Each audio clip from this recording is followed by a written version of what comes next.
nous aurons 15 minutes pour les mots de bienvenue. Et ces mots nous seront délivrés par M. Akagio, président de Emalior Côte d'Ivoire. Ensuite, le président du Conseil national des jeunes de Côte d'Ivoire, M. Diabaté Ibrahim, viendra nous donner un mot de bienvenue. Et nous finirons le mot de bienvenue par le président de Deuxiéval, M. Samuel Kwaku.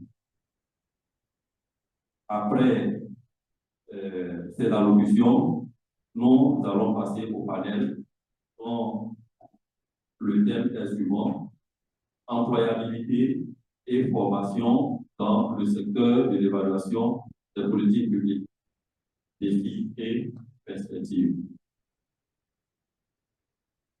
Dans ce panel, nous aurons des sous-thèmes. Et le premier sous-thème, c'est renforcement des capacités des évaluateurs émergents en Côte d'Ivoire. Il y aura aussi le thème sur l'intelligence artificielle dans l'éducation des jeunes. Et le troisième sous-thème sera formation et stage pour les jeunes et les nouveaux diplômés. Après ce panel, nous aurons 15 à 20 minutes pour les questions-réponses.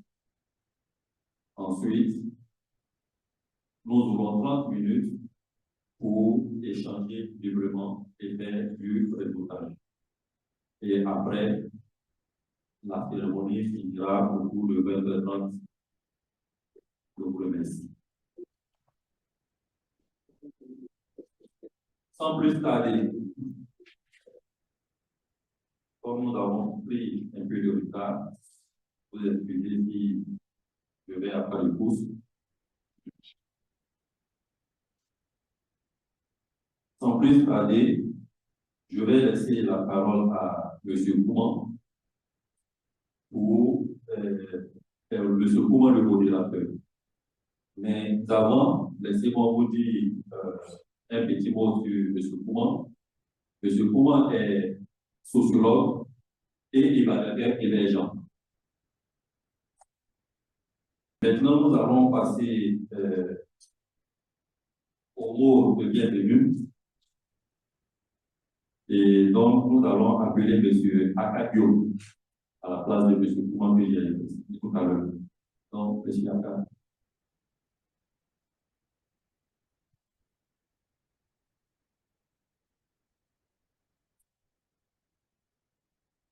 Alors, merci M. Kouman pour le micro que vous nous donnez.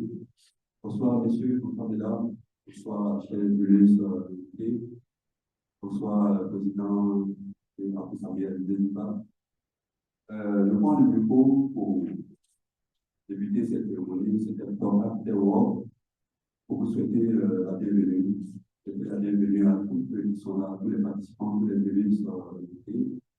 Et comme l'événement le dit, c'est un acte terroir juste après le travail, on se retrouve pour échanger sur la question de l'évaluation. Donc, ce sera surtout intéressant pour nous qui apprenons à connaître ce que c'est que l'évaluation. Nous, le thème de l'évaluation, voilà, nous, moi, je suis Akagio, comme il a dit, président de l'évaluation Côte d'Ivoire, c'est la cellule émergente de l'évaluation internationale. Donc, ce sera vraiment un honneur pour nous d'échanger sur cette question d'évaluation. Je vous remercie.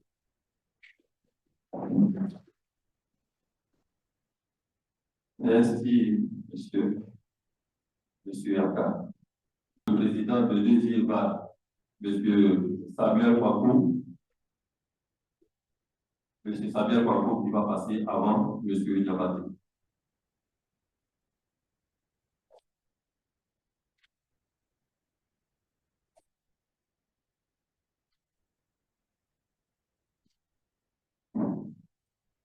Monsieur le représentant de Madame Yali Kaba, ministre de l'économie, du plan et du développement.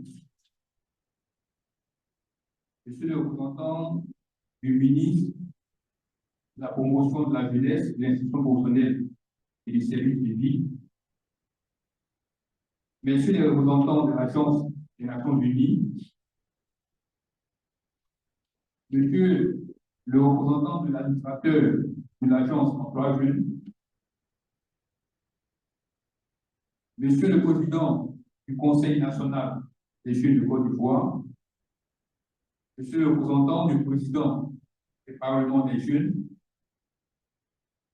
mesdames et messieurs, en vos rangs, grades, qualité, tout protocole respecté, chers amis de la presse, mesdames et messieurs, c'est avec une joie immense que je prends la parole ce jour à l'occasion de l'afterwork organisé par les députés américains de Val, attendez initiative avec l'évaluation, à la faveur de la célébration des 10 ans de notre organisation. Je voudrais, avant tout propos, vous exprimer mes remerciements pour le temps que vous nous consacrez et pour votre présence hautement distinguée. Le thème de cette rencontre, intitulé Employabilité et formation dans l'évaluation des politiques publiques, est un thème d'actualité et majeur pour les jeunes évaluateurs en cette année 2024. En effet, ce thème fait écho au discours à la nation de 2023 de son Excellence Alassane Ouattara, président de la République de Côte d'Ivoire, déclaré en 2023, année de la jeunesse. Cette rencontre a pour objectif, entre autres, de présenter les opportunités d'emploi et de stage pour les jeunes et de sensibiliser les jeunes et les professionnels en quête d'emploi sur ces opportunités dans le secteur de l'évaluation. Cette rencontre reste très importante pour nous dans ce monde en perpétuelle transformation et qui voit le développement de nouveaux métiers tels que l'évaluation des projets, des programmes et des politiques publiques. Mesdames et messieurs, chers évaluateurs émergents, plusieurs institutions et organismes nationaux forment déjà les jeunes. Toutefois, cette initiative reste insuffisante et des problèmes d'insertion s'opposent aux diplômés et aux spécialistes formés. Pour rappel, le Parlement ivoirien a adopté le 14 décembre 2022 la loi relative à l'évaluation des politiques publiques. Mesdames et messieurs, chers évaluateurs, honorables invités, cette rencontre que nous souhaitons fructueuse nous permettra de dégager des pistes de solutions, d'une part, pour la formation des jeunes dans ce nouveau domaine d'activité et l'évaluation des projets, des programmes des politiques publiques, et d'autre part, de faire un plaidoyer auprès des recruteurs et des décideurs pour une meilleure insertion des jeunes évaluateurs, et particulièrement des évaluateurs émergents. En effet, la formation est l'investissement le plus rentable que vous puissiez faire, disait Kim Fron.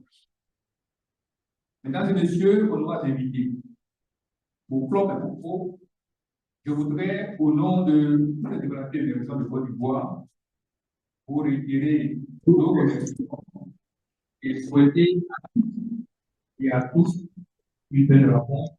Je vous remercie. Merci, M. Mandela.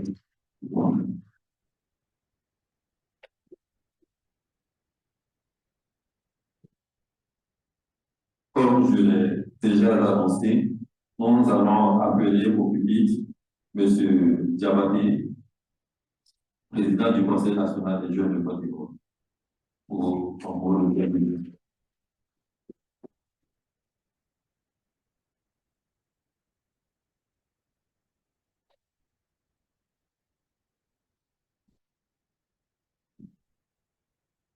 Monsieur le représentant de Madame le ministre de l'économie et du développement,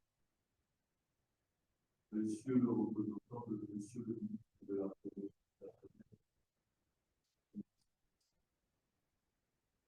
Messieurs les représentants des agents du système des Nations Unies, Monsieur le représentant directeur général de la décentralisation de l'activité locale, Monsieur le directeur en charge de l'annonce centrale des représentants de l'administrateur de l'annonce royaume, Monsieur le président de l'initiative ivoirienne de l'évaluation, Mesdames et Messieurs les leaders d'organisations de jeunesse et responsables associatifs, Mesdames et Messieurs, vous remercier pour votre présence, mais également au Conseil national de l'Ivoire. En tant que chrétien de jeunesse, je voudrais juste redire que l'initiative a répondre véritablement avec les besoins qui ont été séparés de la consultation à la suite de cela a été rappelé à la suite donc de la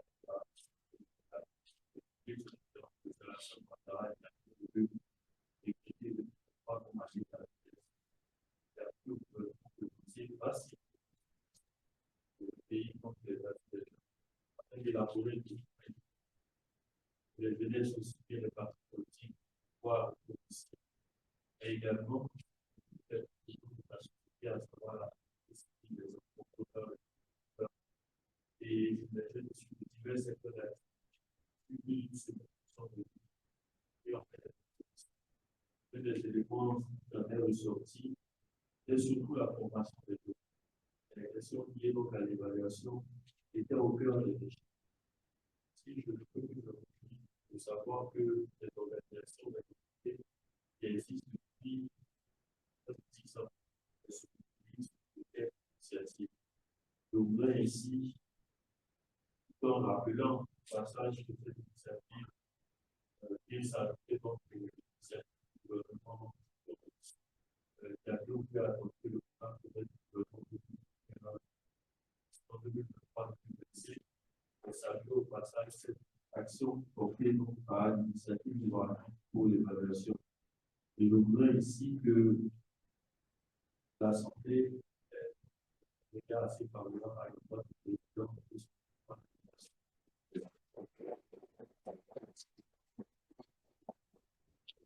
cela a été dit tout à l'heure également, je veux donc revenir là-dessus. On peut ajouter et au plus la plupart des États, et la Côte d'Ivoire n'échappe pas à cela. Donc, nous les étudiants de l'humanité, pas le droit de notre pays, de l'enseigner qui sont à la population, c'est-à-dire que nous avons su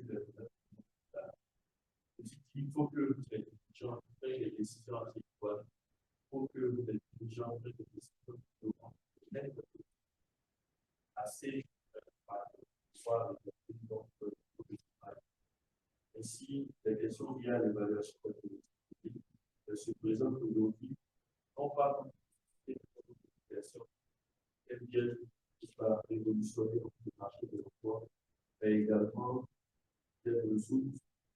Nous avons deux questions liées à l'information reçue et donc la demande du marché de l'emploi. On a tous eu besoin, en tout cas, une fois que le projet de programme de la justice est suivi, on a tous eu besoin d'avoir des dispositifs pour pouvoir se rassurer que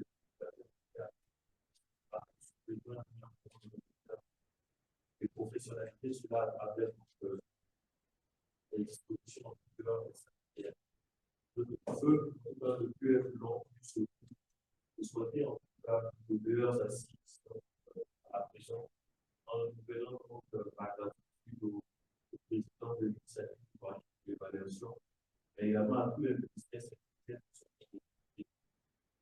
saluer le gouvernement de Madame le ministre Yalikaba, également saluer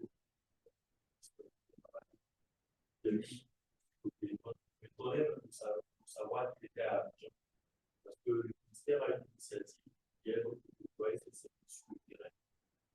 Aller au contact de la population est là, au nord, à l'est,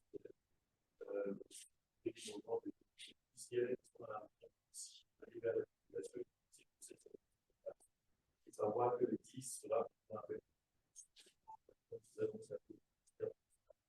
et dire également que le Conseil tient à leur disposition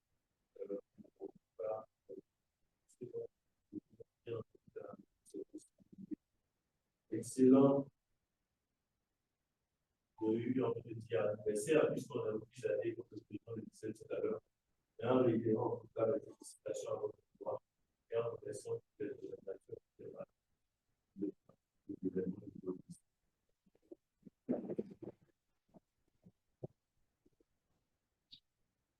Merci, M. Devanier. Voilà la question. Sans plus tarder, nous allons passer au panel et je vais passer le micro à M. Kouman, le modérateur. Et comme annoncé tantôt, nous allons prendre le temps de dire qui est M. Kouman. M. Kouman Élisée est sociologue et évaluateur émergent. Il comptabilise 5 ans d'expérience comme spécialiste en évaluation et conception de programmes pour le compte de plusieurs organisations, ONG, associations et cabinets.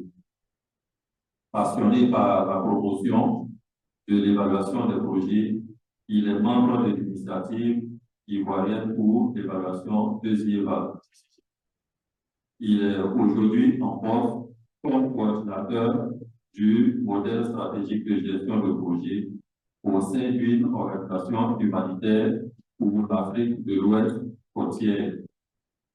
Il est titulaire d'un master de recherche en sociologie des organisations et il est également certifié en évaluation des politiques publiques au sein de l'École nationale statistique et d'économie appliquée ENCA.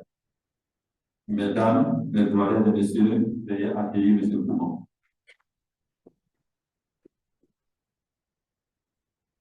Monsieur Bonnet, merci beaucoup.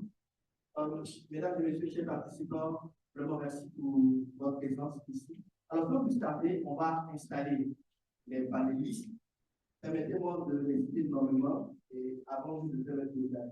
Alors, on va demander à M. Akakio, qui est le président de l'Évaluation Côte d'Ivoire, de s'installer.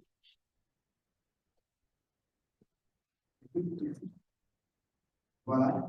Ensuite, M. Guéton Cédéret, vice-président du Parlement des jeunes de Côte d'Ivoire. Voilà. Alors, sachez qu'il y a le directeur de l'ASJ, le représentant du directeur, M. Adeboté Issa, qui est en haut et c'est nous qui prendra en marche. Alors, merci encore au président de l'ASJ pour cette allocution qui nous fait du bien.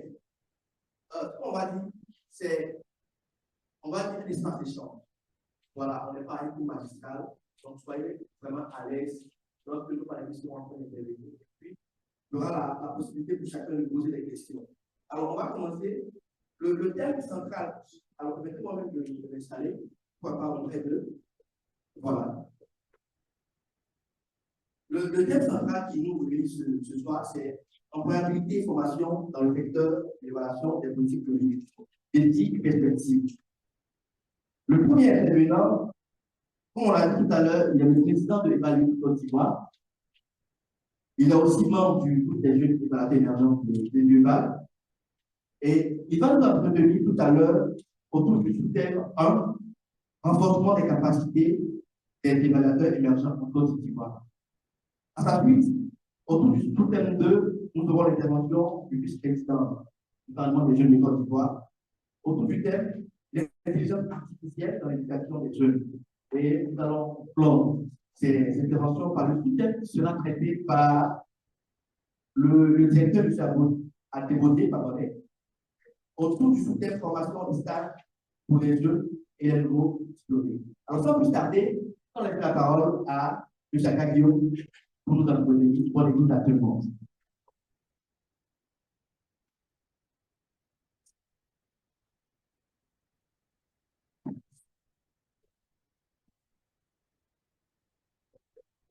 Alors, pour des questions de logistique, on va leur demander de se mettre là parce qu'il y a une présentation qui sera faite tout à l'heure. Voilà. Voilà. On va laisser la parole à M. Guillaume pour la présentation. Allez-y.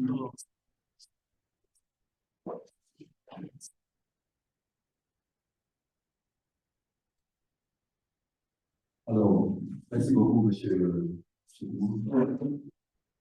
Donc, sans plus tarder, employabilité et formation dans l'évaluation des politiques.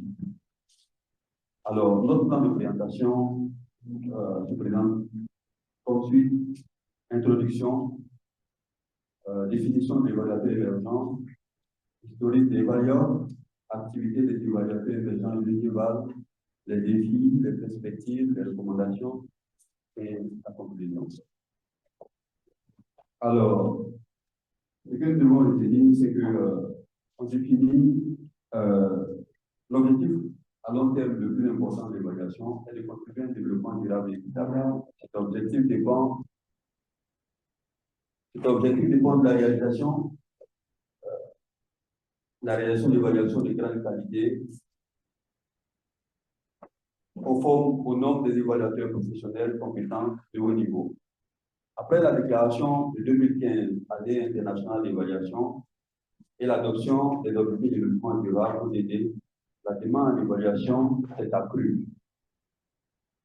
Dans le même temps, il est apparu une sous-représentation des évaluateurs dans de nombreuses organisations bénévoles pour l'évaluation professionnelle, ce qui les empêche d'acquérir les compétences et l'expertise nécessaires pour répondre à la demande d'évaluation de haute qualité d'une part et par ricochet menace la pérennité du domaine. Alors, la définition de l'évaluateur émergent.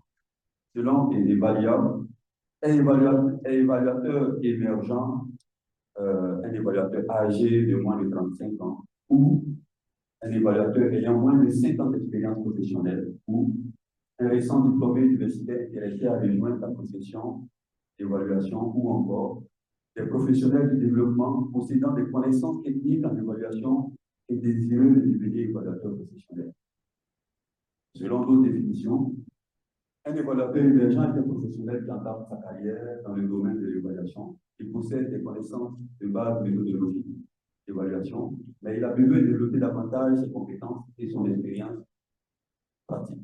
Les évaluateurs sont souvent impliqués dans des projets d'évaluation sous la supervision d'évaluateurs plus expérimentés. Alors, c'est un bref historique d'évaluation. Donc, ce bref historique nous donne déjà Evalia est un partenaire d'évaluation dans le réseau mondial multipartite. Evalia fait partie du grand groupe d'Eval Partners, a été officiellement lancé lors du deuxième forum mondial d'évaluation d'Eval Partners, organisé à Katmandou au Népal en novembre 2015 par 23 jeunes évaluateurs émergents de plusieurs pays et régions pendant l'année internationale d'évaluation d'Evalia. Il y a eu donc le lancement d'Evalia participatif qui a tiré parti des processus existants, tirant profit des événements et de mouvements existants organisés par de nombreuses parties prenantes. L'initiative ivoirienne pour l'évaluation de l'Evalbox francophone est représentée donc à cette importante rencontre par Mme Pélagie Ewa, actuellement professeure titulaire en droit public à l'Université Alassane Ouattara, mais docteur en droit public à cette date.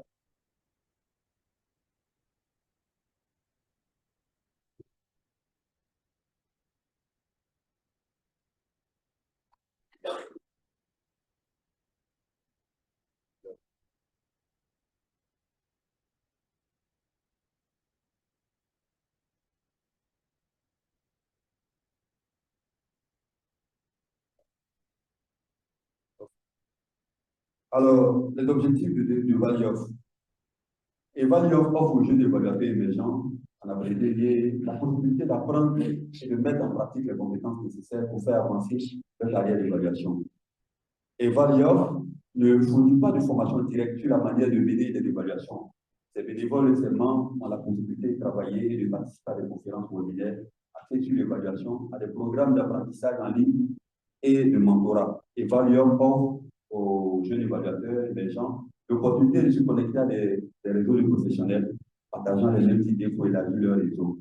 Evalior également soutient directement le développement professionnel de carrière de ses membres en offrant des opportunités et des initiatives annoncées. Il y a la liste de diffusion des membres et les canaux de médias sociaux. Alors, ici, c'est l'équipe dirigeante d'Evalior International. Donc, voici. Le monsieur en bas, monsieur Michel Ouedraogo, est actuellement le président de l'Association africaine d'évaluation. En son temps, il était donc dans le bureau en tant que jeune évaluateur émergent. Les évaluateurs émergents de la FREA. Donc, j'ai dit tout à l'heure que la FREA, c'est l'association africaine. Le réseau des évaluateurs émergents de l'association africaine FREA a été officiellement lancé dans la 10e conférence. Et donc, les membres fondateurs de ce groupe d'évaluateurs émergents sont Marie Gervais au Canada, Michel Ouedraogo au Ghana et Fazil Hussein, Afrique du Sud. Que deviennent nos pionniers? Voilà, donc le professeur Pelagi Tewa a été nommé vice-président chargé de la planification, de la programmation et des relations extérieures de l'université Alassane Ouattara, comme on l'a dit tout à l'heure. M. Honoré Vincent, ancien point focal des évaluateurs émergents médiéval, est maintenant en fonction au Canada. M. Khalil Pita, alors vice-président, Evalior et depuis président de l'Organisation internationale pour la coopération en évaluation, IOCE. M. Michel, tout à l'heure, je l'ai dit, est le président de la FREA, l'Association africaine de développement. M. Samuel Portou, ici présent. Alors, vice-président de la FREA, a intégré la Société canadienne d'évaluation et a obtenu le titre professionnel d'évaluateur qualifié. Président de lui, le tout premier ivoirien et le troisième africain a obtenu ce titre prestigieux. Il est par ailleurs membre du panel des experts en évaluation, des experts internationaux. Je pense qu'on peut quand même applaudir. Alors, activité des évaluateurs émergents qui avait. Nous avons eu comme activité Eval Café dans le mois de mars, pratiquement tous les mois de mars de chaque année, quand c'est possible. Nous nous réunissons en collaboration avec la diaspora des États-Unis. Il y a eu le FEB, c'est le Forum mondial d'évaluation qui s'est tenu en février 2024 cette année. Nous avons participé donc aux différentes TDR à l'organisation de ce forum. Il y a eu la semaine des jeunes en évaluation que nous faisons pratiquement chaque année. Nous avons participé donc à cette semaine l'année 2023. Cette année 2024, nous avons participé par des webinaires et autres. Il y a eu le Leadership Bootcamp qui a été organisé en 2022. Donc, le Leadership Bootcamp est un programme intensif de formation conçu spécifiquement pour les jeunes évaluateurs souhaitant développer leurs compétences. Il y a l'évaluation en live que nous menons en étroite collaboration avec les EVAL. Toujours, Eval Café, ça c'est l'activité émergente de deux EVAL. Comme je dis, Eval Café, c'est toujours en relation avec deux EVAL. Il y a les formations de deux EVAL en collaboration avec le CAPEC, la formation des doctorants à l'université Alassane Ouattara, le tour sur les besoins en renforcement des capacités des évaluateurs émergents de Côte d'Ivoire, la participation à Evalieur, et puis le lancement des prix d'excellence d'évaluation d'Europe. Voilà quelques photos là par exemple. Voilà. Ok, donc on avance. Voici un peu quelques logos. Alors donc les défis. Oui, je croyais sauter ça, très important. Donc cette année, lors de la semaine d'évaluation, nous avons deux évals à apporter donc le prix, donc c'est affiché là. Les défis, nous sommes confrontés à un nombre de défis. Un cadre de formation et de renforcement des capacités en suivi d'évaluation au niveau national est très insuffisant. La mobilité précoce des personnes expérimentées, l'absence du corps de métier en suivi d'évaluation dans la fonction publique, ça. Les ressources financières et matérielles très limitées Manque de financement, donc, le consensus limité, faible implication des évaluateurs émergents dans les prises de décision, donc faible implication. Les évaluateurs émergents ont souvent un niveau de formation et d'expérience limité. Les évaluateurs émergents ont un accès limité aux ressources nécessaires. Défi 2, les évaluateurs émergents ont un accès limité aux activités d'évaluation par manque d'expertise, d'années d'expérience. Voilà, la profession d'évaluateur n'est pas encore développée en Côte d'Ivoire, ce qui peut dissuader les jeunes professionnels à s'y engager et limiter les opportunités dans le société. Voilà, les principes. En 2025, selon le président d'Africa, sera marqué certainement par de nombreuses opportunités, parce que lors des webinaires, nous l'avons entendu dire, l'Africa doit l'annoncer comme c'est contrôlé ici. Alors, recommandation, renforcer les capacités des évaluateurs émergents à travers l'organisation des sessions de formation, soutenir le développement professionnel donc des évaluateurs émergents, créer des opportunités d'insertion professionnelle à travers le mentorat, le pilotage des stages professionnels, promouvoir les évaluateurs émergents à travers leur implication dans l'élaboration de l'évaluation des produits publics, y compris les produits professionnels. En conclusion, nous disons que les évaluateurs émergents et les évaluateurs ont à la fois mené et contribué plusieurs activités de 2015 à 2024, axées sur le renforcement des capacités et la promotion de l'engagement des jeunes dans l'évaluation. Ces activités ont concerné des sessions de formation, de conférences, de webinaires, des forums, de publications. Ces activités d'évaluation s'inscrivent dans le fil conducteur des priorités nationales et internationales en matière d'évaluation, qui visent l'engagement significatif. Ensuite, nous appelons surtout aux autorités politiques qui sont déjà représentées ici, structures politiques publiques, un soutien inclusif pour la promotion et la participation des jeunes à l'évaluation. Le secteur de l'évaluation est acteur d'emploi et en forte propension. Il est donc une opportunité pour les jeunes de Côte d'Ivoire de se reconvertir et contribuer au développement. Merci pour votre collaboration.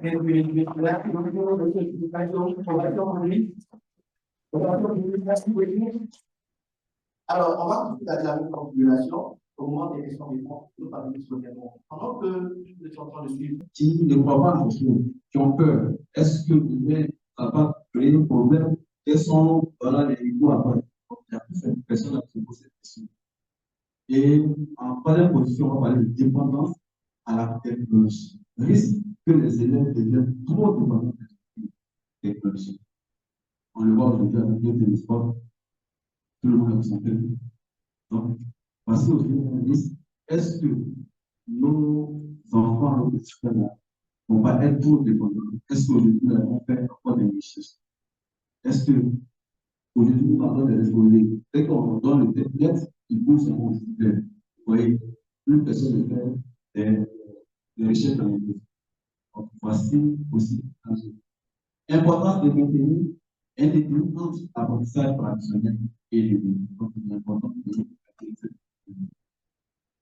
Et en dernière position, on va parler de moyens financiers.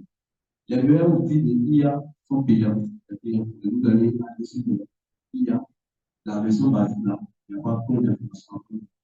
Donc, vous avez 3 jours, 2 semaines après, vous passez à la version pour que ça se marche. Le coût de l'appareil et Internet qui viendra encore augmenter les charges des parents payants. Perspective future, évolution continue. L'IA continuera d'évoluer et d'influencer les méthodes d'enseignement. Donc, c'est clair qu'on ne veille pas, l'IA va continuer d'évoluer et on est obligé de nous parler. Les enseignants et l'IA travailleront pour donner une éducation enrichie. Voilà, donc, par moi, on entend que l'IA va devenir facile. C'est pas vrai. L'IA a besoin de collaborer pour faire parce qu'il y a des fonds que l'on fait pour pouvoir sortir de l'État. Et aujourd'hui, là, ça sera une collaboration qui n'est pas pour venir remplacer. Et en troisième position, on va parler d'inclusion et équité. Développement d'outils accessibles pour tous les élèves, indépendamment de leur contexte socio-économique. Je ne vais pas aujourd'hui, là, peut-être qu'avec de l'IA, on est un déséquilibre au niveau de l'instrument sémantique et de son contexte. Et en conclusion, en 3 points, on va dire l'IA a le potentiel de transformer l'éducation en rendant l'apprentissage plus personnalisé, accessible et engagé. L'essentiel d'aborder les défis et pratiques pour maximiser le bénéfice de cette technologie. Et l'avenir de l'éducation pourrait être révolutionnaire grâce à une intégration réfléchie et le monde est sorti réfléchi. Voici le second organisme. Alors, on va attendre. Alors, on va juste demander là, le micro, s'il vous plaît. Et pendant ce temps, on va demander à M. Kani, venez s'il vous plaît, et permettez-nous d'appeler au plus vite M.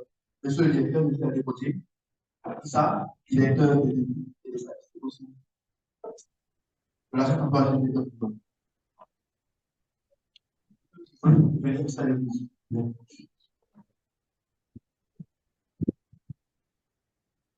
Alors, on va laisser la parole à M. le directeur qui va nous entretenir autour du système formation et stage des jeunes et les nouveaux diplômés. Quelles sont les opportunités de la aujourd'hui dans le domaine de la santé? Merci.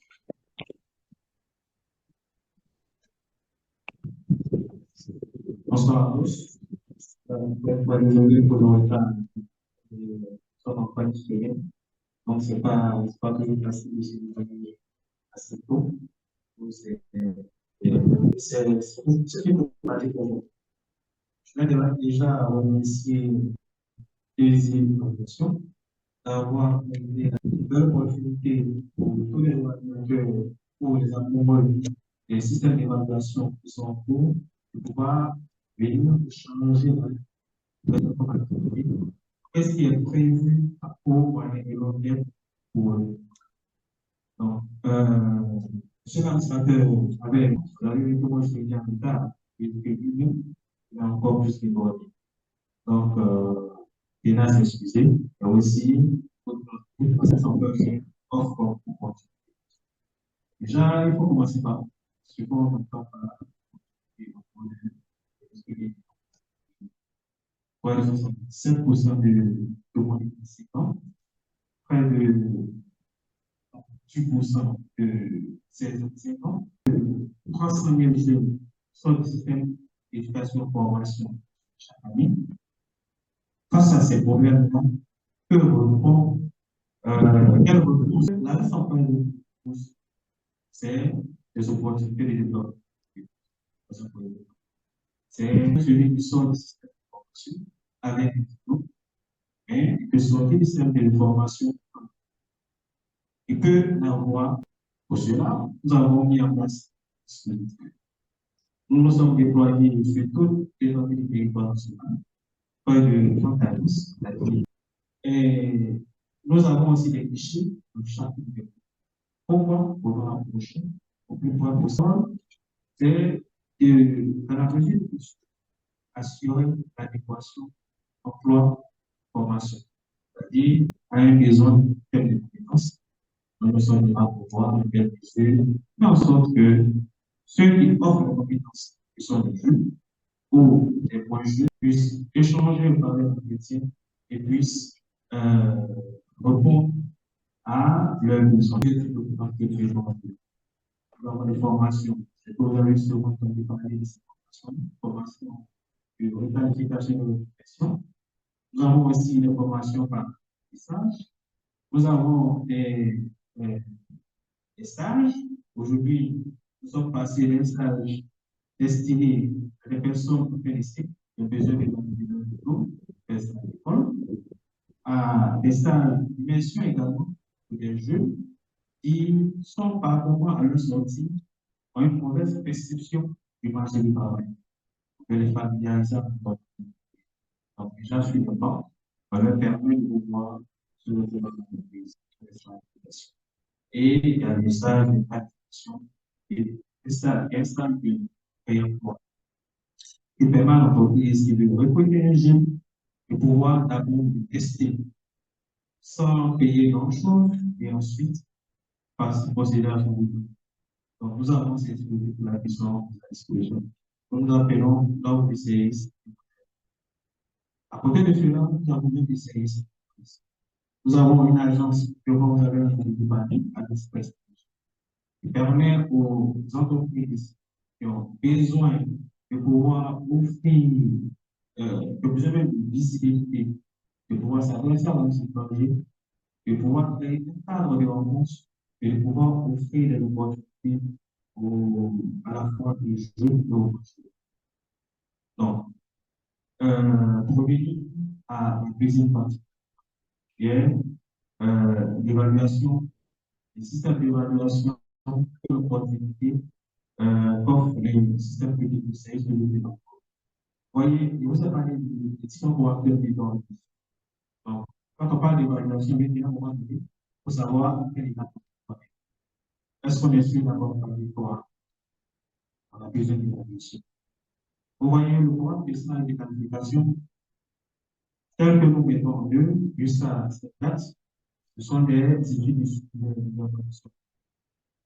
Mais pas une évaluation pour. Alors, moi, j'ai entendu parler du stage. C'est bien dit, aujourd'hui, face à un nouveau modèle d'évaluation du parti. Le programme là, et le gouvernement, le service public de l'emploi a ce besoin d'évaluation. Est-ce que la poste que nous utilisons, la poche, c'est vrai qu'elle est efficace parce qu'on réalise les jeunes sont insérés. Récemment, il y a une étude qui a été comme une gestion des études de suivi, qui a été menée sur le programme militaire, ça a été la situation sur le programme de la commerciale. On a révélé que 5% des bénéficiaires des stages par exemple. C'est vrai.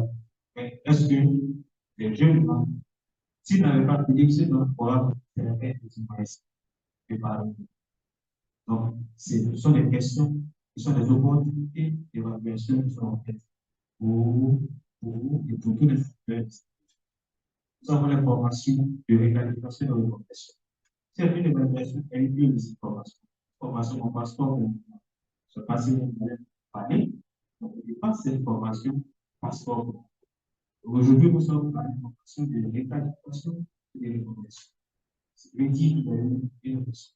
La raison de cette évaluation a conduit à revoir la méthodologie de mise en œuvre du programme. Mais cette évaluation date de 2017. Aujourd'hui, nous sommes en 2024. Nous allons en 2025. Nous allons bien regarder comme si c'était 2026. C'est une opportunité.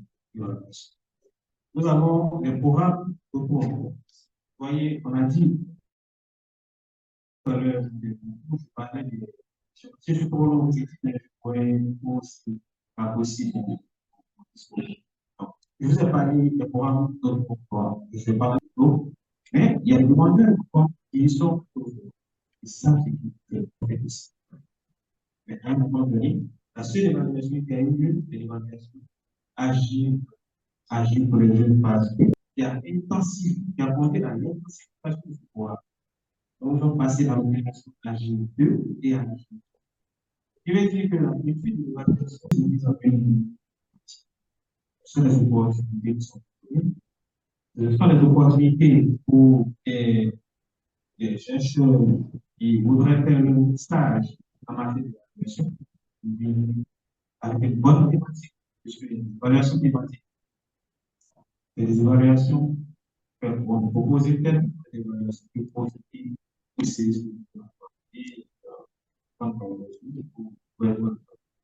donc, l'idée, c'est un peu les différents dispositifs que nous mettons en œuvre, nous sommes derrière la même procédure d'évaluation d'impact. Donc, si vous voulez proposer une évaluation finale, on vous dira que c'est déjà implémenté dans le système d'évaluation classique que nous mettons en œuvre.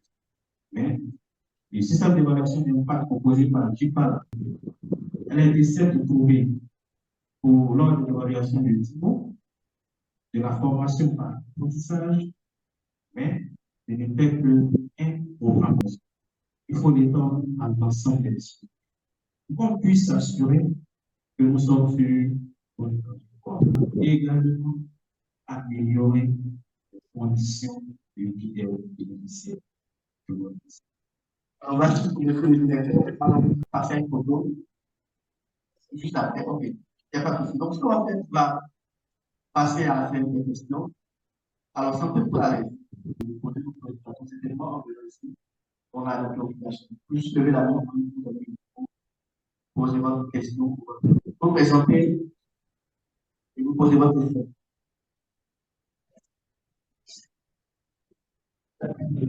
Bien, je suis pas mal.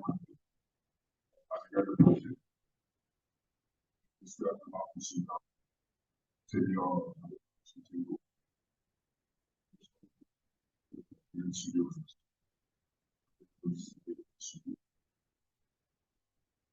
Merci pour votre attention. Je suis également là. Le thème,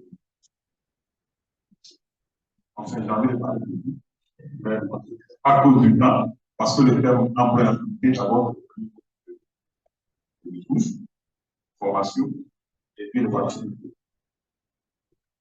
Donc, depuis que ça, après le parler, je crois que on demande tout ça. Donc, ça devrait être systématique.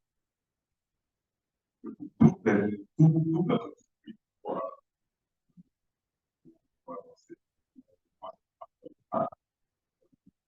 Dans ce cas, je souhaite qu'on intègre cette étude, en compte, qui est échangée, si c'est appris partout, c'est bien.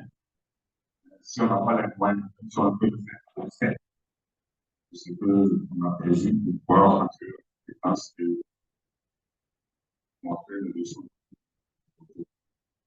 Donc, l'employabilité, également, quelqu'un nous dit que, comme c'est un peu nouveau, quand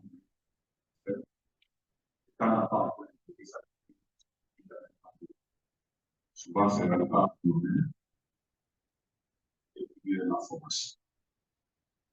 Je réussis aussi par une évaluation. Parce que moi, quand j'ai commencé à faire l'évaluation, d'accord. Donc, en fait, je voudrais poser juste une question sur l'intelligence artificielle et puis au directeur. L'intelligence artificielle est quelque chose de bien. Mais comme il a dit, donc, moi, j'entends une préoccupation. C'est que, je ne sais pas si c'est que l'intelligence artificielle, pas qu'on le dise, moi, je la comprends comme un assistant hyper intelligent, mais ça veut dire la réponse en disant, bon, que tu souhaites. Donc, c'est là où je suis depuis le point de vue. Pour monsieur, le coup d'encouragement de une étape de à l'école de deuxième chance, pour ceux qui sont plus puissants, donc on a pu former à la culture, je vous continue, je vous encourage davantage de l'enfant et laisse ensuite parfois passer sur beaucoup de choses. On peut passionner.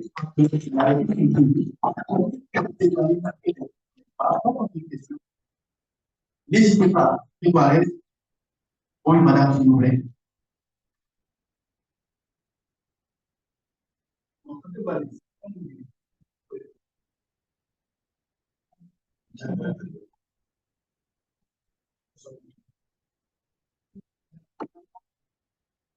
Yes.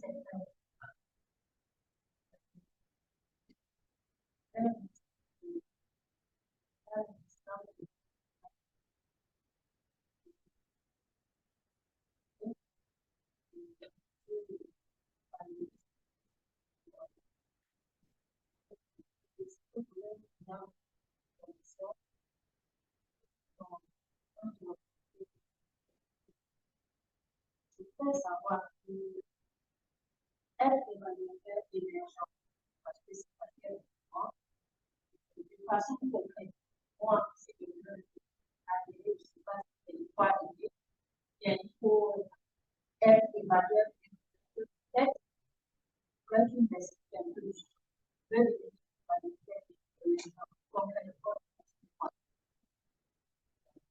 nous avons une deuxième intervention au niveau de l'agence sociale, qui a parlé de deuxième chose. Les communautés ont été évaluées, les gens ne sont pas informés là-dessus. On fait ça c'est pas de qualification d'éthique. Voilà, c'est tous les niveaux. Apprendre, c'est très bien d'être un outil et sortir, en fait, qui est sanctionné par un diplôme de qualification d'éthique que vous permettre de vous intégrer dans l'employabilité. C'est bien d'avoir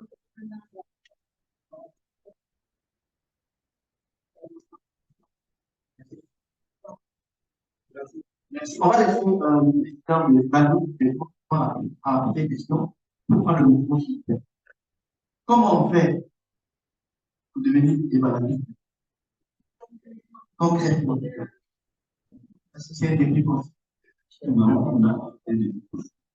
Déjà, je vous dis que vous êtes évaluateur, puisque vous avez décidé d'apprendre des choses. Donc déjà, non. Pour vous rapprocher donc de tout ce mécanisme-là, donc, l'objectif, c'est donc de l'identité. Et puis, avec cela, donc, je pense que tout ce qui découle des bases personnelles, l'action, nous déjà, on a pour que ces partenaires de donc, pour les suivants, voilà, selon l'expérience, donc, je vais dire précisément, si vous êtes assidu, si vous êtes au courant, donc, c'est un évoluteur. Je ne sais pas si Merci. c'est moi, c'est pas nous. Je travaille dans le domaine et je suis expérimenté, je suis de sécurité. Alors, ma première question, c'est suivi de l'échange de sécurité. Qu'est-ce qui est fait au niveau du gouvernement pour que, à la base, cette évaluation éviter 300 000 jeunes sortent de je vais, puis je vais commencer pratiquement et c'est un bien. La formation notre camarade qui a dans mon pays et actuellement en Belgique. Comment il va s'appliquer pour comparer notre compétition avec les États et vice-président. Merci beaucoup pour la question. Je ne sais pas comment pour éviter que les jeunes qui sont formés après leur formation. C'est un problème social. Et c'est bien, je vais dire, c'est le principal problème qui mine de former le système de formation tel qu'il est actuel. Plusieurs réformes qui ont été entreprises. Mais la réforme, la connaissance, c'est la mise en place et l'opérationnel. Déjà, à la base, il faut faire des diagnostics de base. Et le diagnostic doit se faire aujourd'hui. C'est comment, pour les jeunes qui ont été de l'enfant et qui sont dans les dispositifs actuels, comment ces jeunes-là peuvent accéder au marché. Ce qu'on fait, dans le dispositif que nous mettons en œuvre, comme je n'avais pas en même 15 minutes, je ne pourrais pas détailler tous les dispositifs, mais comme la question est posée, je pourrais entrer dans le dispositif. Le ministre de la promotion de la jeunesse de sa vision, c'était pour être en cours et puis en mouvement, c'est de faire en sorte que tout jeune, dans le dispositif de formation, puisse avoir un numéro AEG. Pourquoi le numéro AEG? Parce que le jeune est identifié dans un premier temps mais il est affecté avec le conseiller dans les situations. Un conseiller qui va le suivre régulièrement et qui va suivre son parcours professionnel sur le marché. Nous avons la difficulté de gestion de portefeuille. Nous avons les entretiens de diagnostic et d'orientation professionnelle. Nous avons ces dispositifs qui ont été mis en place permettent de faire déjà un bon diagnostic professionnel. Est-ce que le jeune a des acquis professionnels dans les entreprises? C'est la première question à laquelle on essaie de répondre. S'il a des acquis dans les entreprises ont besoin, la mise en relation se fait. S'il n'a pas des acquis dans les entreprises ont besoin, qu'est-ce que le jeune a comme perception de travail? Figurez-vous que lors de certains entretiens que nous avons eu avec les jeunes, certains jeunes disent qu'ils ont besoin d'être actifs. Ils sont au chômage, ils doivent, on doit leur donner la possibilité de pouvoir avoir un emploi. Moi, le jeune, qu'est-ce qu'il fait pour se débrouiller à cette besoins? Je dis, c'est te débrouiller. Combien tu gagnes? Quand tu te débrouilles à la fin du mois, il dit, je gagne autour de 200. Quel est ton niveau? J'ai le bac. Est-ce que tu sais que même avec le BTS, il y a des secteurs d'activité pour lesquels tu payes moins de 200 000 euros. Je ne sais pas. Et c'est à ça que c'est les entreprises. Payer un bon poste. Et on croit que on remarque que le bénéfice du jeune, c'est un déficit de compétences. On ne rien faire pour apprendre force. Nous avons la formation de qualification de reconversion. Donc, je réponds à la question que vous posez. Le jeune qui a été formé à la base. Parce qu'il y a deux groupes de jeunes. Il y a le stock et puis il y a le jeune. Nous avons un problème actuellement de stock. Le grand nombre de jeunes sont sur le marché du travail pour aucune expérience professionnelle pour pouvoir régler leurs problèmes. On fait le suivi de ce stock. Et il y a la question du flux. Et il y a sur la question du flux. Et pour la gestion du stock, on offre des formations, des métiers qui sont définis par les entreprises. Ce sont les entreprises elles-mêmes, lors de rencontres d'équipe ou lors d'études qui sont menées, formulent leurs besoins. Et leurs besoins de compétences. Parce que quand elle dit qu'elle soit recrutée dans le secteur de la construction et des maçons, alors on va dire c'est quel type de maçon, c'est quel type de métier. Parce que sur le marché, il y a des formations qui sont dispensées et il y a des jeunes qui sortent des établissements de formation en maçonnerie et non pas. Donc, quelle est la spécificité de ce métier dont l'entreprise fait cette décision? Et on définit les modules ensemble, on présente les modules aux jeunes. Et à quel jeu? Principalement aux jeunes, on fait l'objet d'un guide d'orientation, un diagnostic pour voir que leur carence est difficile à comprendre. Et les autres jeunes qui sont au programme estiment qu'eux, ils ont ce déficit de compétences. Ils souhaiteraient participer au programme. Au niveau du flux, nous avons des partenariats. Vous connaissez le sûrement vous avez entendu parler le comité paritaire de pilotage qui, à partir de ce comité, travaille sur la mise en place des plans professionnels. Et les plans professionnels ont été déjà mis en place. Et aujourd'hui, il y a une plateforme qui est en phase d'élaboration, de finalisation, parce qu'elle nous a été présentée pas plus tard que hier à Massan, qui est en phase de finalisation, permet aux jeunes qui sont dans le système de formation de pouvoir voir quels sont les besoins du marché du travail actuel et quelle est l'évolution de ce besoin. Parce que là, ça ajoute les actions qui sont menées par le ministère en charge de la promotion de la jeunesse, dans le paramètre de la nation projet. Vous avez sûrement entendu les journées portes ouvertes, qu'on appelle journée d'orientation, auxquelles nos conseillers nationaux professionnels participent régulièrement pour sensibiliser les jeunes qui sont dans les écoles. Parce que notre cible, d'abord, ce n'est pas les jeunes qui sont dans les écoles. Parce qu'on a observé que le stock qui a été créé est dû au manque d'action à la base que ce stock a été constitué avec le temps. Donc, on se retrouve dans les journées portes, on se retrouve dans les journées d'orientation pour sensibiliser les jeunes qui crient. Et nous avons les salons que nous organisons régulièrement.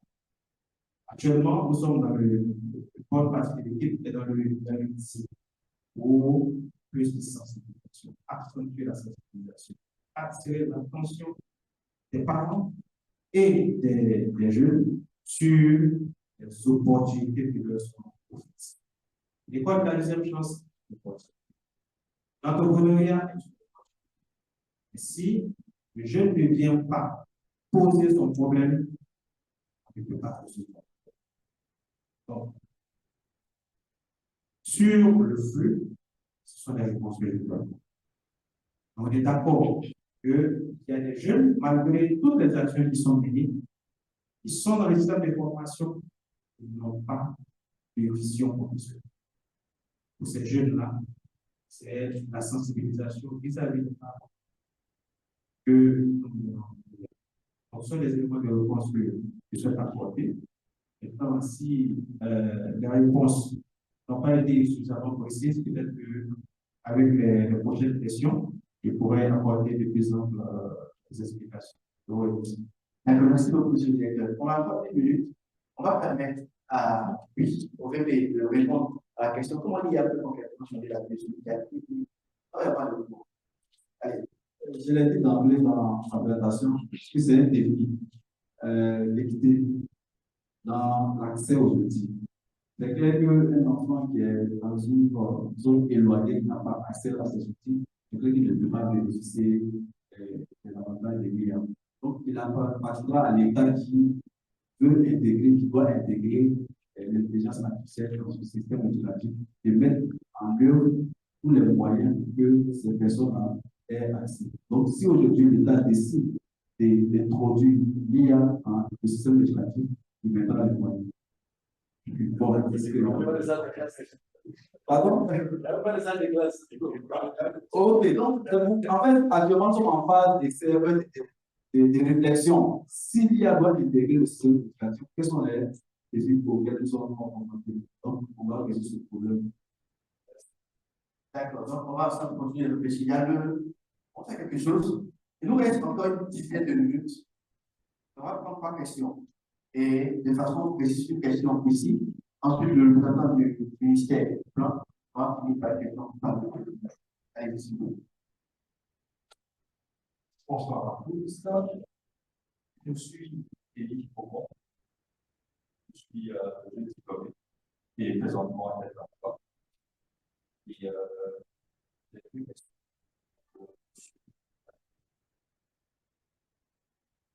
J'aimerais savoir si vous pouvez vous avez des études que vous sont plus susceptibles de voir personnes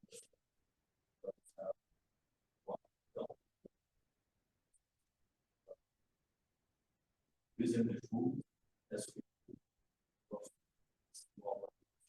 peut apporter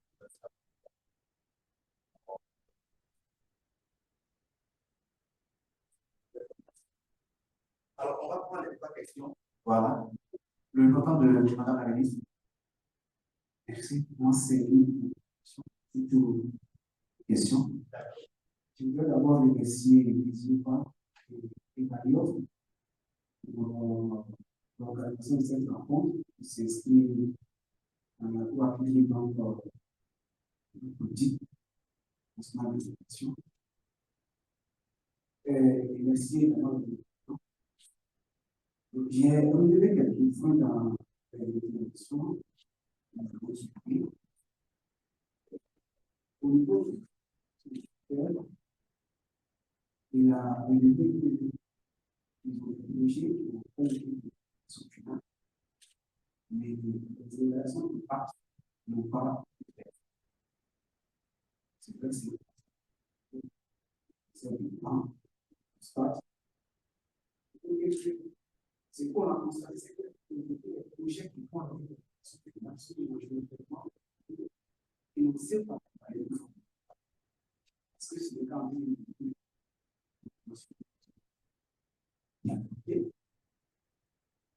entre l'adoption et la mise en œuvre opérationnelle, la chose se passe. Et au niveau des impacts, on a deux problèmes. Alors, la loi donne le pouvoir au Parlement de son impact. Ce qui fait que au niveau du monde, sont des opérations. Le premier problème, c'est qu'il y a un problème de compétence et de commanditer ces évaluations. Le deuxième problème, c'est le financement. Parce que d'abord, il faut donc, dans ces deux, mettre en formation de l'ensemble des acteurs qui sont équipés à commander des évaluations. Ça a commencé avec une partenariat, et avec JPA, avec l'AD, actuellement, c'est une formation qu'on fait avec les gens. Chaque année, il y a 40 personnes qui sont équipées pour bien faire sur l'évaluation du parc. C'est entièrement plagiat par c'est ainsi que construire ce ou pas vous faire former. Alors, au niveau du financement, il est prévu de mettre en place un fonds d'évaluation. L'évaluation n'est pas extrêmement chère. Le fonds est décret a été proposé mis en place. Pour qu'on puisse effectivement commencer les évaluations des parts. Nous sommes actuellement en train de travailler sur le GPM. On avait proposé l'évaluation du PGD. On avait proposé l'évaluation du PR12. On a dérivé finalement avec une session d'évaluation posturelle. Ça ne sera pas de l'évaluation. Le président de l'évaluation a relevé le nombre de métiers.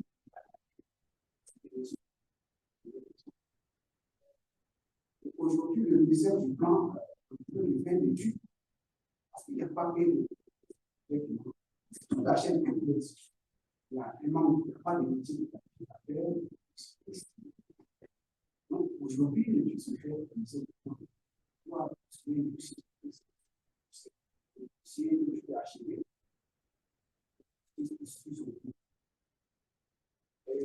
Au niveau de la promotion de la l'énergie, je pense que la loi impose au ministère de l'Environnement de faire cette promotion.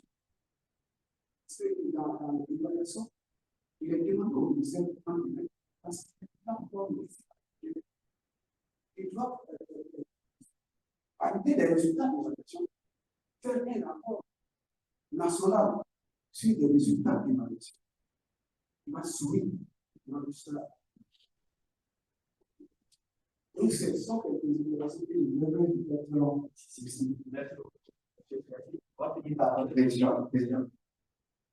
Merci beaucoup. Je voudrais également remercier les panélistes pour la présentation. Surtout pour les informations qui ont été données. J'ai deux questions. La première question, c'est à l'endroit de l'honorable, c'est voilà, mais par exemple les jeunes. En tout cas, en vous sollicitant pour ce panel, pour que vous puissiez supporter la voix des émergents, des jeunes développeurs, vraiment à un niveau où il soit l'atteindre. Nous pensons que le Parlement des jeunes est mieux indiqué pour délibérer vraiment sur les développeurs. Alors, je voulais savoir absolument, comme l'a demandé, c'est vraiment le temps selon les années, n'est-ce pas, de dire. Alors, est-ce que les développeurs émergents peuvent bénéficier de formation ou bien de collaboration avec vous, afin que nous aussi, nous soyons vraiment à ce même niveau d'application des IA, notamment ChatGPT et autres, et pour nous permettre de pouvoir mieux conduire nos activités. Et puis bon, au niveau international, la plupart des temps des relations sur l'IA, mais en Côte d'Ivoire, c'est la même mouvement que ça se passe. La deuxième question, c'est à l'endroit du distributeur. Je crois qu'il y a un déballateur, des gens que je viens de découvrir aujourd'hui, qui a vraiment posé la question. Nous avons un cadre de débat formé pour le jeu en débattage. Mais la question qui nous revient chaque fois, quand est-ce que nous avons l'opportunité de pouvoir appliquer cette formation? Et en vous ayant vraiment ce soir ici pour nous sommes vraiment satisfaits et nous pensons que nous sommes, n'est-ce pas, au bout, n'est-ce pas, de notre plaidoyer. Est-ce que l'agent d'emploi jeune peut nous mettre en relation avec des cabinets ou bien des structures qui vraiment manifestent le besoin de pouvoir accueillir des développeurs ou bien des jeunes développeurs? Le souci pour nous, c'est encore de voir, c'est qu'il n'y a pas encore de master dans l'évaluation. Vraiment, les développeurs se font à l'extérieur. Est-ce que nous faisons aussi ces formations qualifiantes ou bien on structurera la formation de tout le monde? Voilà. Donc, est-ce que vraiment on peut avoir une collaboration pour d'abord identifier ces structures-là, puis voir comment accompagner les développeurs? Et très souvent, moi, je ne passe pas 2 semaines sans que soit des personnes, des agences gouvernementales m'appellent pour dire que je veux un évaluateur qualifié qui a au moins 5 ans d'expérience. C'est difficile de pouvoir en trouver parce que soit ils sont qualifiés